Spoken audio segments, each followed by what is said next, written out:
बूढ़ा बाप। एक गांव में एक आदमी रहता था जो बहुत बूढ़ा हो चुका था, जिस वजह से उसे कम दिखाई देने लगा था और बहुत कमज़ोर हो गया था। इसलिए अपनी बची कुची ज़िंदगी अपने बेटे के साथ बिता सके, इसलिए शहर में रह रहे उसके बेटे के घर रहने चला गया। बेटा एक शहर के छोटे मकान में रहता था। मकान तो उसका छोटा था, लेकिन उसके अंदर जो चीज़ें थी वह महंगी थी।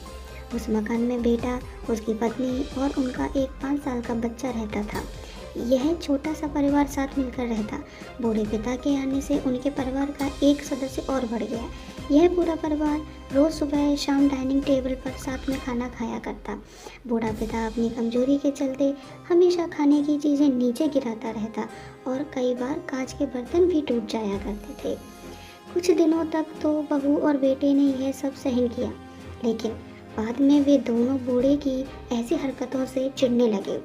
एक दिन बेटे ने कहा कि ऐसा कब तक चलेगा, हमें कुछ करना पड़ेगा। उसकी पत्नी भी इस बात से सहमत हुई। अगले दिन बेटा कहीं से एक पुराना मेज लेकर आया और घर के एक कोने में उसे लगा दिया और अपने पिताजी से कहा कि आप यहीं पर बैठकर खाना खा लिया कीजिएगा। उन्होंने एक लकड़ी का बर्तन भी बनवाया जिसमें अपने बूढ़े बाप को खाना देने लगे। अपने कांच के कीमती बर्तन बचाने के लिए अपने बूढ़े बाप को लकड़ी का बर्तन देने में उन्हें जरा भी शर्म नहीं आई। अब खाने का समय जब होता तो बूढ़ा बाप एक कोने में बैठकर खाता और बाकी का परिवार डाइनिंग टेबल पर खाना खाया करता।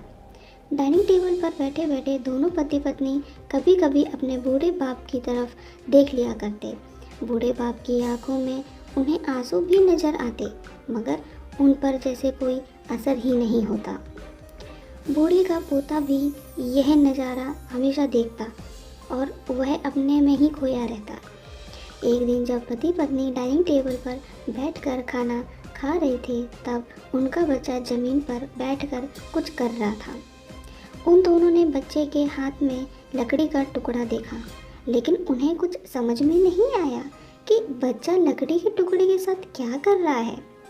जब बच्चे के पिता ने उसे पूछा कि बेटा आओ खाना खा लो, तुम नीचे बैठकर क्या कर रहे हो, तब बच्चे ने भोलेपन से कहा, अरे मम्मी पापा, मैं आप दोनों के लिए लकड़ी का बर्तन बना रहा हूँ ताकि आप लोगों को जब आप बूढ़े हो जाओ तो मैं एक दिन इस लकड़ी के बर्तन में खाना दे सकूँ। अपने नादान बेटे द्वारा दी गई यह सहज बात दोनों के दिल में तीर की तरह उतर गई। दोनों एक दूसरे का चेहरा निहारने लगे। बिना कुछ कहे ही दोनों की आंखों में पानी आ गया और उन्हें अपने भविष्य की किताब अपने आंखों के सामने खुलती हुई नजर आई। उन्हें समझ में ज़्यादा देर नहीं लगी कि अब उन्हें आगे क्या करना पड़ेगा। अगले दिन कमरे के कोने से वह पुराना मेज हट गया और अब बूढ़ा पिता और बाकी का परिवार साथ में मिलकर फिर से खाना खाने लगे। बूढ़े की कमजोरी की वजह से हो रही गलतियां भी अब किसी को नहीं चिढ़ाती थी। दोस्तों, यह कहानी हमें बताती है कि हर वह पत्ता जो आज हरा है वह कल सूखेगा ही सूखेगा और डाली से नीचे भी गिरेगा। इसलिए हमें अपने बूढ़ों का हमेशा ख्याल रखना चाहिए और हमें हमारे माता पिता और बुजुर्गों के साथ वैसा ही व्यवहार करना चाहिए जैसा हम चाहते हैं कि हमारे बूढ़े होने के बाद हमारे बच्चे हमारे साथ करें। दोस्तों, आपको ये हार्ट टचिंग स्टोरी कैसी लगी कमेंट करके ज़रूर बताइएगा।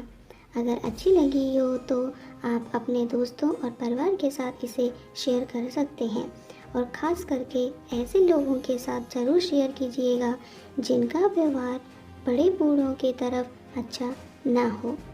मुझे उम्मीद है कि आपको ये कहानी अच्छी लगी होगी। मेरी इस कहानी को देखने और सुनने के लिए आपका बहुत बहुत धन्यवाद।